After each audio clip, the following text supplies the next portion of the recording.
You cannot be big if you're trying to control all functions of your company.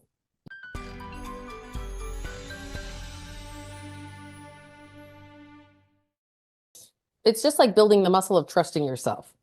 So when I find that people are stuck at a threshold, I'm like, okay, I want you to go get a $100 bill with Benjamin Franklin on it, and I want you to put it in your wallet, and under no circumstances, spend it. It is only a matter of time before Benjamin starts talking to you and going, spend me, I want to do this, I gotta do this. And it's like, because you're right up against your shit, pardon my French. You're right up against that. You can't go above that 60,000.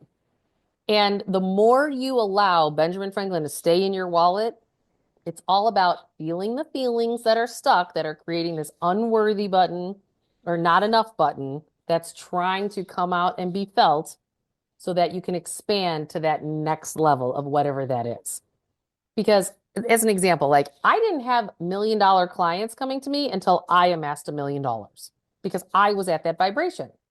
Now I'm amassing clients that are over $10 million, right? And what you do is you keep attracting who you are and what your vibration is, whether it's jobs or promotions. And if you're not getting the promotions and you're not getting the bonuses, it's because the universe is trying to smack you on the side of the head going, you're going in the wrong direction, go the other way. I tell people all the time when they lose their jobs, I'm like, that's awesome. And they're like, why is that awesome? Right. I just lost my job. And I go, because you were given the gift of a clean slate to design your life any way that you want. And which direction do you want to go now? Because now's the time. And I start digging into like, what's the dream? What do you want to do? And most people feel that those things are impossible. But that's like I noticed with women business owners. I taught at a women's business organization here in Chicago. And most women businesses don't hit over $1 million a year in revenue. And I came to realize it's because women, in their fear, try to control all the operations. And they know how to be safe in that bubble. And I'm controlling it and I can see everything and I can. You cannot be big if you're trying to control all functions of your company. You can't. You have to let go of control and you have to build that trust muscle that you're still going the right direction. Okay, universe, please bring me the people who are going to be supportive to me to help my mission and my vision and what I'm trying to create. And please let go of everything else that doesn't. And trusting that all that's going to show up in the perfect divine timing and that you're going to know what to do with those people and what they're going to hold for you in their container. But that's you feeling the feelings of the little girl, little boy who's scared so that you can expand. The whole thing that's jamming everybody up is stuffed emotions in your body that you just need to feel to get to the other side.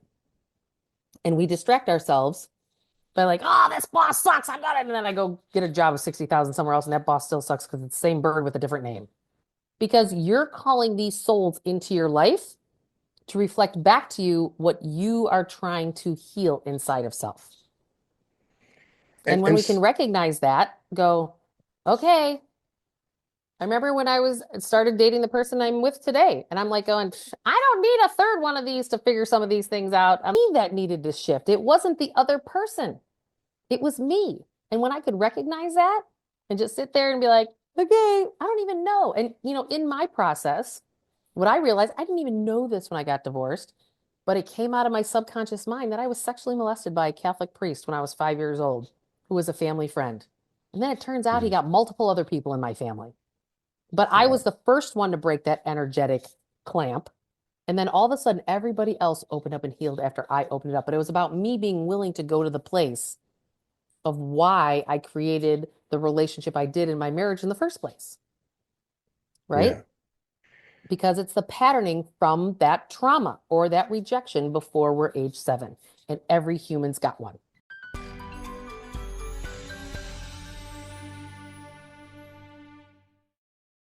Do you want to experience free coaching based on my 25 plus years as being a financial planner and ask me any question that you want to ask me to help you get past that hurdle in your financial world? I run these free workshops every other month to start to open you up to start to help you get to this next place. The information for my free workshop, click the link below and register, and I'll see you on the next workshop.